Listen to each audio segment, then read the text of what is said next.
Dr. Judy Mikovits has been called one of the most accomplished scientists of her generation. Her 1991 doctoral thesis revolutionized the treatment of HIV/AIDS.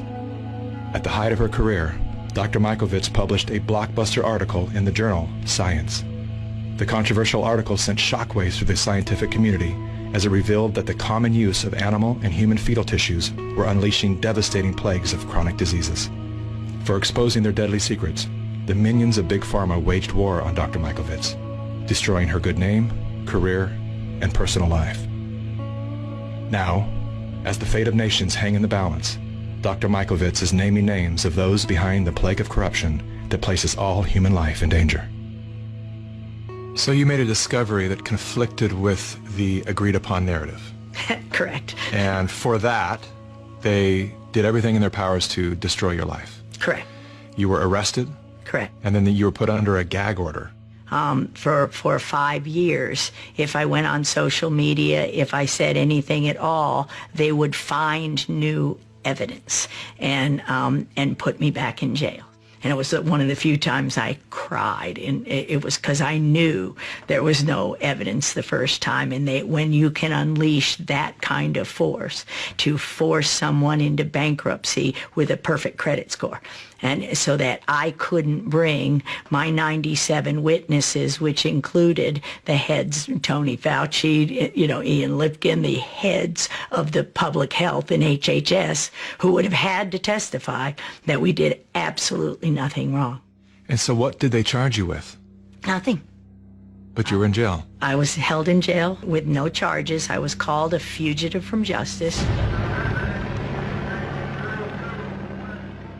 No warrant, literally drugged me out of the house. Our neighbors are looking at what's going on here. They searched my house without a warrant, literally terrorized my husband for 5 days.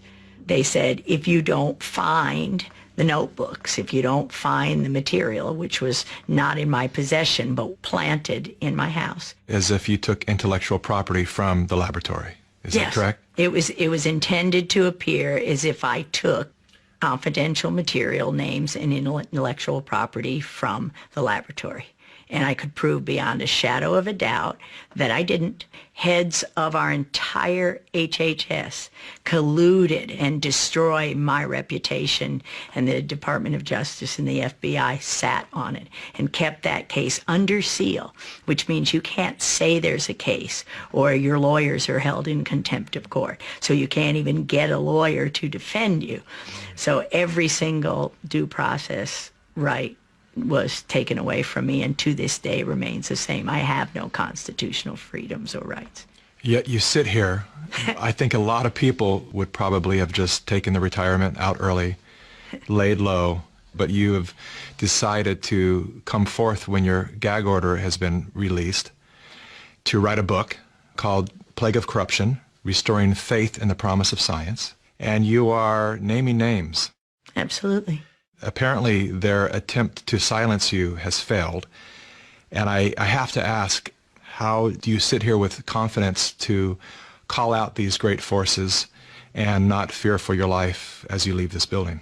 Because if we don't stop this now, we can not only forget our republic and our freedom, but we can forget humanity, because we'll be killed by this agenda.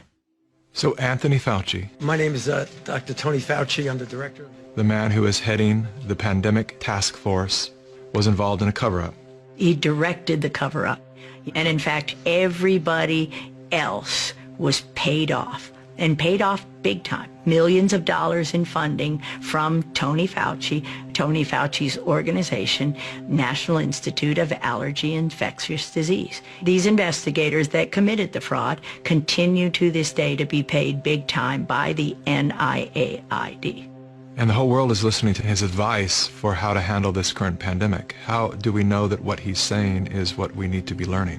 What he's saying is absolute propaganda, and the same kind of propaganda that he's perpetrated to kill millions since 1984. We know from this study quite clearly that there will be a delay in progression significantly greater than for individuals who do not take the drug.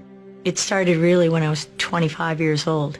I was part of the team that isolated HIV from the saliva and blood of the patients from France, where Luc Montagnier had originally isolated the virus. Bon, je pense qu'il y a toute une recherche à faire à ce niveau-là qui est négligée parce que This was a confirmatory study, but Tony Fauci and Robert Gallo were working together then to spin the story in a different way.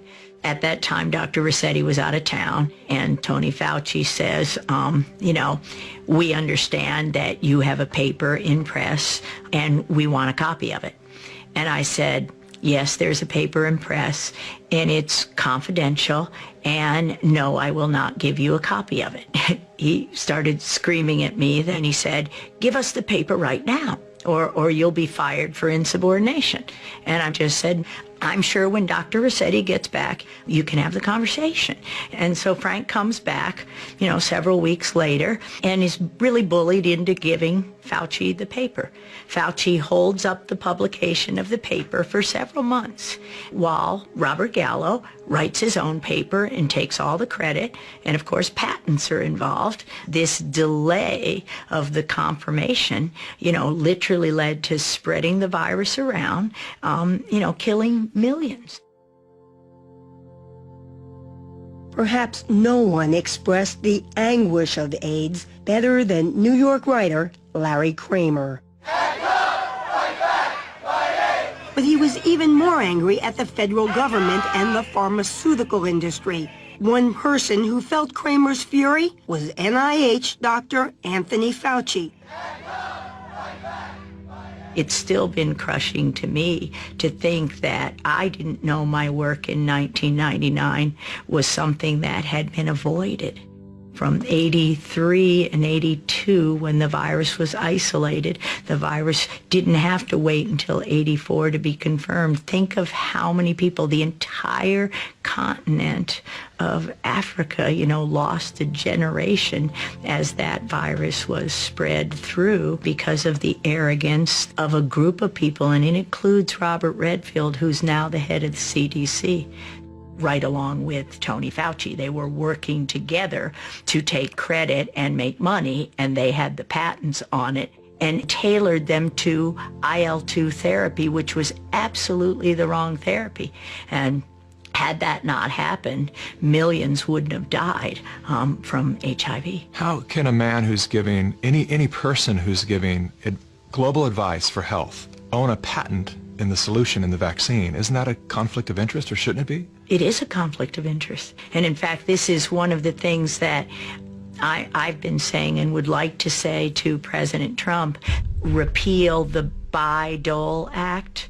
Bayh-Dole fundamentally changed the way universities approach technology transfer, and you can see that best in the statistics. Universities obtain 16 times as many patents today as they did in 1980. Now, everybody's getting more patents, but still, universities' share of all patents in the United States is more than 5 times greater than it was before Bayh-Dole. The situation has gotten so bad that one information technology industry official has publicly referred to universities as, quote, crack addicts, unquote, driven by, quote, small-minded tech transfer offices addicted to patent royalties.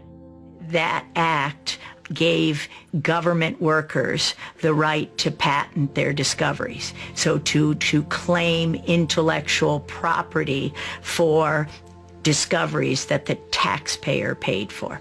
Ever since that happened in the early 80s, it destroyed science, and this allowed the development of those conflicts of interest. And this is the crime behind letting somebody like Bill Gates with billions of dollars, nobody elected him, he has no medical background, he has no expertise, but we let people like that have a voice in this country while we destroy the lives of millions of people. Normalcy only returns when we've largely vaccinated the entire global population.